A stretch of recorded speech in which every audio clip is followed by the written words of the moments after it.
devolvió las piezas de plata, fue y se ahorcó. Ahora, si nosotros leemos en la NTV este mismo pasaje, Mateo 27:3, dice: cuando Judas, quien lo había traicionado, se dio cuenta que lo habían condenado a muerte a Jesús, se llenó de remordimiento. Y así que devolvió las 30 piezas de plata a los principales sacerdotes y a los ancianos. Vemos que acá la traducción aplica el concepto correcto, ¿sí? Que es remordimiento. Ahora bien, ¿cómo manifestó Judas? Pues su remordimiento fue verdadero. No es que, bueno, vamos a ver, qué sé yo. No, él verdaderamente tuvo remordimiento por la actitud que tuvo. Y vemos que hay 3 actitudes que él realizó después que muestran que su remordimiento fue real. Primero hizo restitución del dinero, ¿sí? Devolvió el dinero a los ancianos. Segunda cosa, hizo confesión de su falta. He pecado, entregado sangre inocente, o he pecado, entregado a un inocente. ¿Sí? Frente a las acusaciones que todos lo declaraban culpable, ya había sido declarado culpable, el que originó todo este movimiento declara la inocencia del Señor. Ahora bien, el tema es que en su acción no buscó a Dios. Y la tercera cosa que podemos ver es que hizo expiación por su falta. Él mismo ejercitó la sentencia de muerte, buscó, personal, su sentencia de muerte, buscó la justicia por mano propia en lugar de buscarla ante Dios, quien pagó por nuestras faltas cuando vamos a Él arrepentidos. ¿Sí? El que pagó por nuestras faltas fue Jesús. Jesús iba a entregar su vida también por el pecado que había cometido Judas. El tema es que Judas tuvo remordimiento por su falta, por su acción, pero no confió, como dijimos antes, que el arrepentimiento acciona basado en la misericordia de Dios. Él no tuvo confianza en la misericordia de Dios manifestado en Cristo Jesús. Ahora también es para hacer notar la actitud de los ancianos, ¿sí?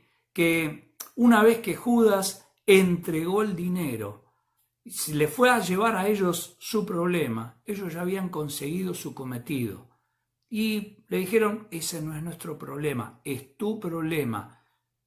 Nosotros pagamos la acción, vos tuviste, y después tuvieron la desfachatez de decir: no, este dinero no corresponde que nosotros lo pongamos en el cofre de las ofrendas porque es dinero de sangre. No correspondía. Ahí aplicaron toda la ley que exigía que no podía usarse ese dinero como ofrenda. Se refiere que no podía usarse como ofrenda el dinero entregado por prostitutas u homosexuales. Y ahí aplicaron correctamente la ley y compraron un campo, que fue el campo en donde se había suicidado Judas, para cementerio de los extranjeros, ¿sí? Como para mantener todavía la separación. Por otro lado dijimos, la actitud de Pedro. Está planteado en Mateo 26:75, es el pasaje exactamente en Mateo anterior al que nosotros leímos, porque ahí termina el capítulo 26 y empieza el capítulo 27. Y no vamos a leer todo el pasaje, pero después que lo negó la tercera vez, dice 26:75, de repente las palabras de Jesús pasaron rápidamente por la mente de Pedro. Juan nos dice que vio la mirada de Jesús. Y antes de que cante el gallo, negarás 3 veces que me conoces. Y Pedro salió llorando amargamente. En este pasaje no tenemos la palabra arrepentimiento.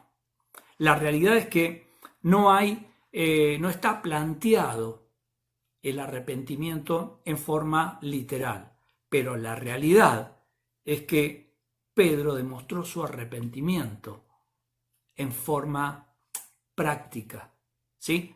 primera cosa que tenemos que entender, que Pedro, frente a su situación, ¿sí?, reconoció su falta, creyó en el amor de Dios y fue perdonado y restaurado posteriormente a su ministerio. Lo vemos en el final del Evangelio de Juan, ¿sí? Ahora, en el arrepentimiento verdadero, tenemos que analizar que tienen que estar involucrados tres aspectos de la vida de cada uno de nosotros. El aspecto intelectual. Primero, darnos cuenta de haber pecado, de haber ofendido a Dios con nuestra conducta. Segundo, nuestras emociones, ¿sí? Nos tiene que doler haberlo hecho. No es, uy, si me equivoqué, discúlpame, si te ofendí, oh Dios, perdóname. No, reconocer, porque eso nos va a permitir no volver a caer en la misma falta, porque al reconocer nosotros dónde estuvo el error y darnos cuenta, nos va a permitir identificar esa actitud y después no volver a cometerla. Y el tercer elemento es la voluntad, el deseo de no volver a hacerlo, ¿sí? Como dice el capítulo 6, versículo 1 de Romanos, es que vamos a seguir pecando para que la gracia de Dios aumente, no de lo contrario, no, al contrario, no podemos pecar voluntariamente en cuanto a esto, porque si nosotros lo hacemos voluntariamente estamos transgrediendo el principio del arrepentimiento, ¿sí? Podemos volver a caer en el mismo hecho, seguramente por ahí lo haremos, ¿sí? Pero siempre producto de nuestra naturaleza pecadora y no producto de una cuestión voluntaria, ¿sí? Dios no es una cuestión que vamos y decimos, hoy no, me equivoqué. Claro, sí, Él sabe todas las cosas. Aún antes que nuestro pensamiento salga por nuestra boca, Dios ya sabe lo que vamos a hacer, lo que vamos a decir. Él conoce todas las cosas. A Dios no lo podemos engañar. Bien, como para resumir, porque el tiempo ya está avanzado y va a ser largo el video, ¿sí? Pensemos entonces que la actitud de Pedro es la que corresponde que nosotros apliquemos a nuestra vida. Estar arrepentidos, que nos tiene que darnos cuenta de la falta, nuestro intelecto, nos tiene que doler nuestra emoción y también nuestra voluntad de no volver a hacerlo. Nosotros no lo vemos de vuelta a Pedro negándolo al Señor, sino fue el que se levantó allí en Pentecostés y tomó la voz cantante, dio el mensaje allí en Pentecostés. Bien, nada más, que el Señor nos bendiga.